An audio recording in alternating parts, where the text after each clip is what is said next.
Hello students, good morning. कैसे हैं आप लोग?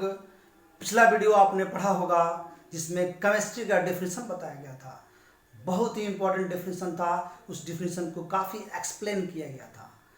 लास्ट में उसमें प्रॉपर्टीज ऑफ वाटर पढ़े थे। चलिए आज हम लोग केमिस्ट्री को सिलेबस को 11th के केमिस्ट्री सिलेबस को और आगे बढ़ाते हुए हम लोग पढ़ते हैं कंटेंट इन यूनिवर्स। हमारी शुरुआत केमिस्ट्री में वहाँ से हो रही है जहाँ से पूरे यूनिवर्स में क्या क्या है। हम पूरे यूनिवर्स से शुरू करते हैं कि केमिस्ट्री कहाँ से आया, क्या है केमिस्ट्री यूनिवर्स में। कंटेंट इन यूनिवर्स, पूरे यूनिवर्स में जो केमिस्ट्री है वो कहाँ है, कहाँ पे कंटेंट रखता है। तो पूरे यूनिवर्स में दो ही चीज़ होती है, या तो कोई मैटर होता है या तो उसकी एनर्जी होती है, और कुछ तो है नहीं। मैटर और उसकी एनर्जी, आप हैं और आपकी एनर्जी है। एक दिन आपकी एनर्जी खत्म होती है और आप इससे यूनिवर्स से गायब हो जाते हो। इस पूरी दुनिया में जो भी जन्म लिया है, पूरे यूनिवर्स में जो भी जन्म लिया है, वो आज नहीं तो कल खत्म हो जाना है। तो इसी को कहते हैं कि energy neither created not destroyed. Energy ही एक मैटर के रूप में जन्म लेता है। मैटर क्या? एनर्जी का एक स्रोत है, एक रूप है ना। तो एक एनर्जी एक मैटर के रूप में जन्म लेता है और फिर धीरे धीरे वो मैटर खत्म हो जाता है, यानी एनर्जी उसकी खत्म हो जाती है।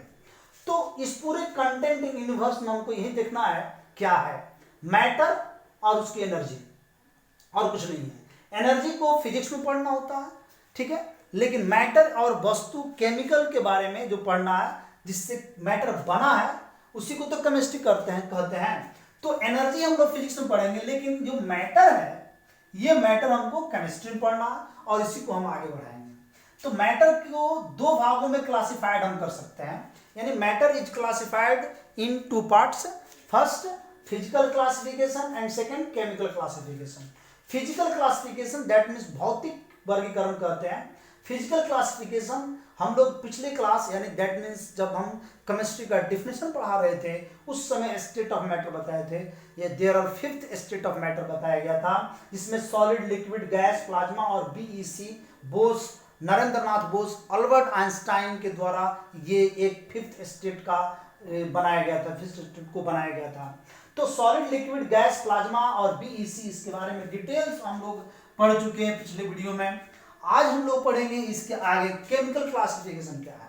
तो केमिकल क्लासिफिकेशन को दो भागों में बांटा गया है, प्योर सबस्टांस और मिक्सचर। यहीं से हम लोग समझना और सीखना शुरू करेंगे क्या है।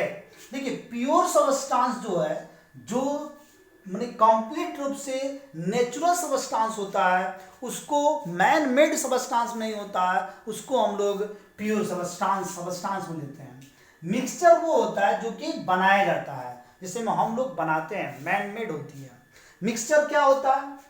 अब हम लोग मिक्सचर का डिफिनेशन जानेंगे थोड़ा सा, क्या होता है। आप लोग 9th में डिफिनेशन पढ़े होंगे मिक्सचर का।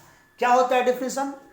When two or more than two components या प्योर सबस्टांस भी ले सकते हो, pure substance mixed in different ratio, या ये कह सकते हैं कि उसको मतलब इन डिफरेंट प्रोपोर्शन भी कह सकते हैं, है ना, are mixed to each other in which their components are not या do not lose their properties. उसकी जो कंपोनेंट है अपने प्रॉपर्टीज को लूज नहीं करता है।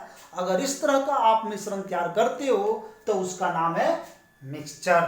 फिर से समझना कि when two or more than two pure substance are mixed in different ratio, indefinite मतलब डिफरेंट नहीं है, indefinite ratio in which their components do not lose their properties, उसके कंपोनेंट्स अपने प्रॉपर्टीज को लूज नहीं करता है, क्या कहलाएगा?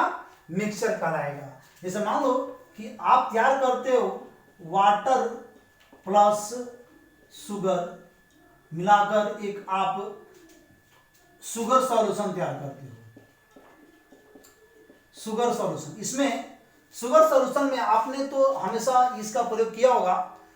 वाटर और शुगर सॉल्यूशन में वाटर का भी प्रॉपर्टीज होता है और शुगर का भी प्रॉपर्टीज होता है। जो एक गिलास आप शरबत तैयार करते हो घरों में, हमेशा हम लोग लेते रहते हैं, तो उसमें हम चीनी का भी गुण देखते हैं और पानी का भी गुण देखते हैं।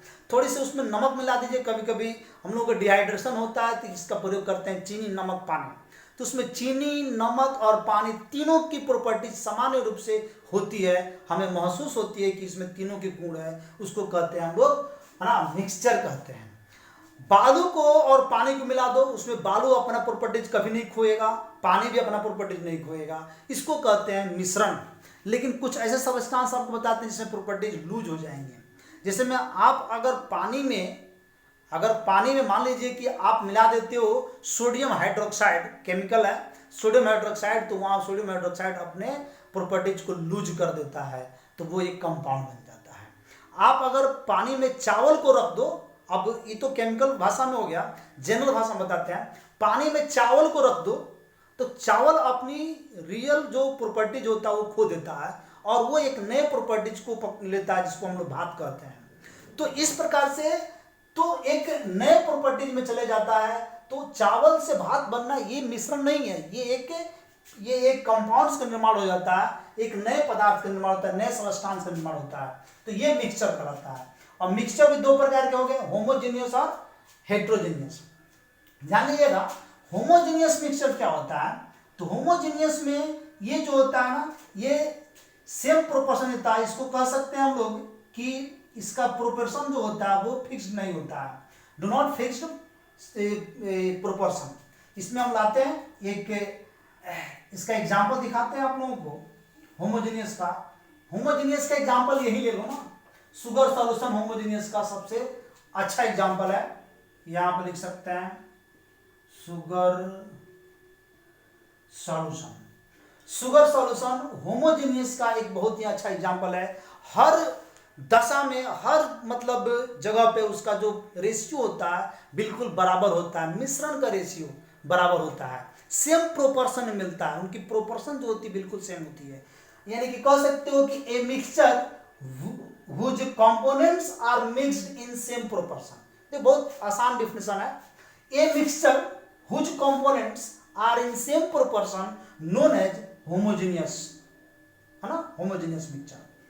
तो जिसका प्रोपोर्शन सेम हो, शुगर और वाटर का जो मिश्रण होता है उसमें हमेशा देखो, मान ली एक गिलास अगर आप शुगर और वाटर को मिलाते हो तो उसमें सबसे ऊपर वाले हिस्से से चीनी पर्याप्त मात्रा में घुल जानी चाहिए, ध्यान रखेंगे, चीनी पर्याप्त मात्रा में घुल जानी चाहिए।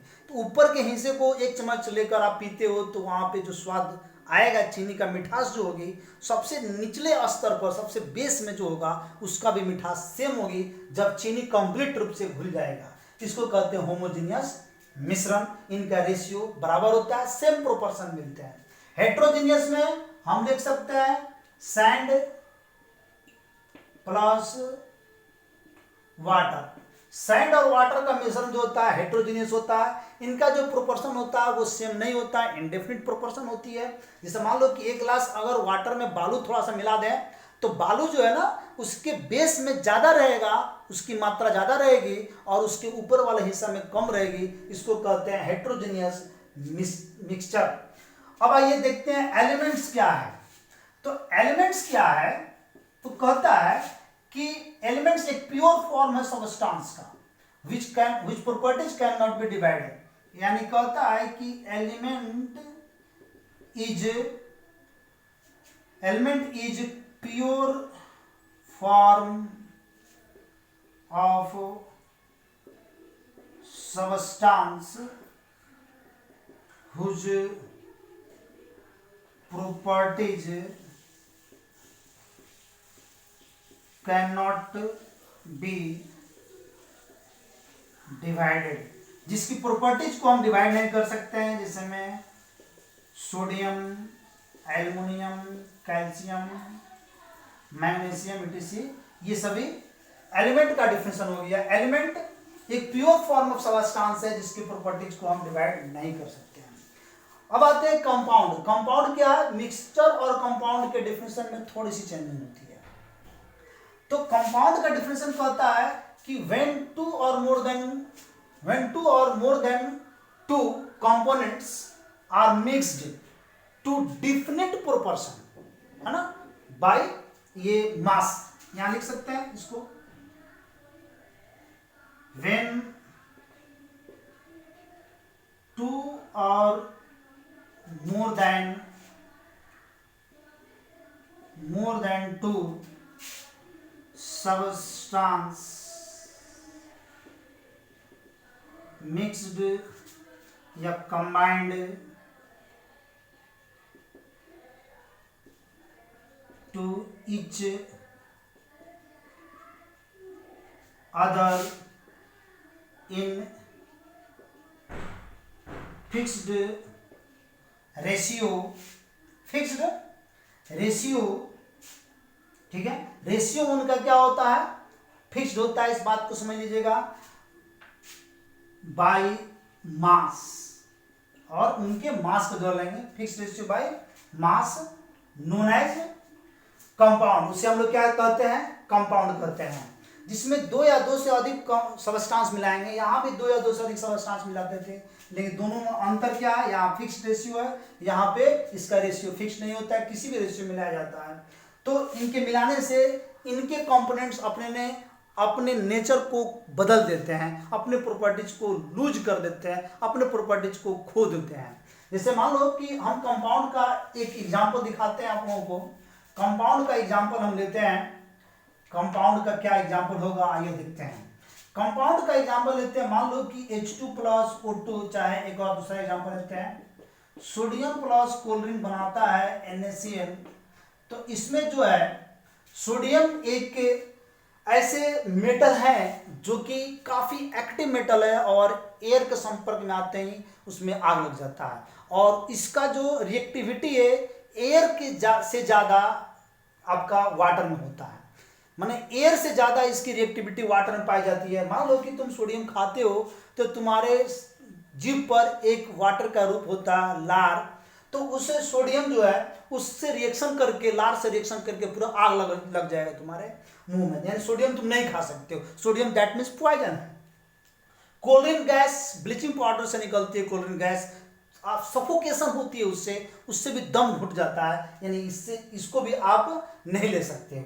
लेकिन दोनों के मिलने के बाद जो बनता है सोडियम क्लोराइड, उसे आप आसानी से खाते हो, जिंदगी भर खाते हो, खूब खाते हो, इसके बावजूद भी नहीं मरते हो। दैट मीन्स न तो इसमें सोडियम का गुण है, नहीं तो इसमें क्लोरीन का गुण है। इसे कहते हैं सोडियम क्लोराइड, और इसे कहते हैं compound, formation of compound, right. अब बात करेंगे हम लोग मेटल और नॉन मेटल का। तो मेटल और नॉन मेटल बहुत ही आसान है। मेटल का डिफिनेशन तो 10th क्लास में सब लोग जान, डिफिनेशन तो होता नहीं है मेटल का, इसको पहचाना जाता है, कुछ प्रॉपर्टीज होते हैं। They are solid, they have high melting and boiling point, they are malleable, ductile, है ना, एंड लस्टर, ठीक है। दे हैव शाइनिंग नेचर, इसके बाद से आप इसमें और लिख सकते हो, they are good conductor of electricity and heat, ठीक है। तो ये सब आप लोग मेटल का प्रॉपर्टीज को समझ सकते हो। के अंदर प्रॉपर्टी जाओगे, they form positive charge, they lose valence electron, है ना, ये सब चीजें इसमें आते हैं। नॉन मेटल्स में इसके जस्ट उल्टा कर दो, है ना, ये आपका हार्ड होता है, ये सॉफ्ट होता है। Generally metal are found in solid state, but generally non metal is found in gas and liquid state. ये सब इसमें आ जाते हैं, ये सब तो हो जाएगी। ऑर्गेनिक और इनऑर्गेनिक कंपाउंड, ऑर्गेनिक कंपाउंड का डिफिनेशन बनाना हो तो बस यही बनाना कि कोई भी सबस्टांस अगर हमें प्राप्त होती है लिविंग सिस्टम से तो ऑर्गेनिक है, और जो नॉन लिविंग सिस्टम से प्राप्त होती है वो इनऑर्गेनिक है। यूं कह सकते हो कि the substance which is obtained by living system known as organic compound. Living system, जीवित वस्तु से अगर कोई सबस्टांस प्राप्त होती है, प्रोटीन, विटामिन, कार्बोहाइड्रेट, फैट्स, ये सभी जो है ऑर्गेनिक कंपाउंड्स है। Inorganic compounds which obtained by non-living system, that means sodium chloride, water, है ना, ये संगमरमर, कैल्शियम कार्बोनेट, ठीक है, बहुत सारे कंपाउंड्स इसमें आ जाते हैं। आपका मिट्टी हो गया, SiO2 हो गया, ठीक है। तो ये सब आपका इनऑर्गेनिक कंपाउंड्स होते हैं। तो ये सब आप लोगों को किताब में भी मिलेंगे, इसको मैं सिर्फ आपको हिंट किया हूं कि ये क्या होता है। अब आपको जब आप आप इसी टॉपिक को किताब में पढ़ोगे तो इस टॉपिक को पढ़ने में और आसान हो जाएगा आपके लिए। तो आप इस वीडियो को देखने के बाद फिर आप इसको किताब से पढ़ोगे और एक अच्छा नोट्स तैयार कर लोगे, क्योंकि ये सब टॉपिक 9th 10th का, इसलिए मैं बहुत ज़्यादा फोकस नहीं कर रहा हूँ। मुझे इसके बाद का टॉपिक ज़्यादा इंपॉर्टेंट लगता है, ठीक है। तो ठीक है, हम लोग मिलते हैं नेक्स्ट वीडियो में। Okay, bye.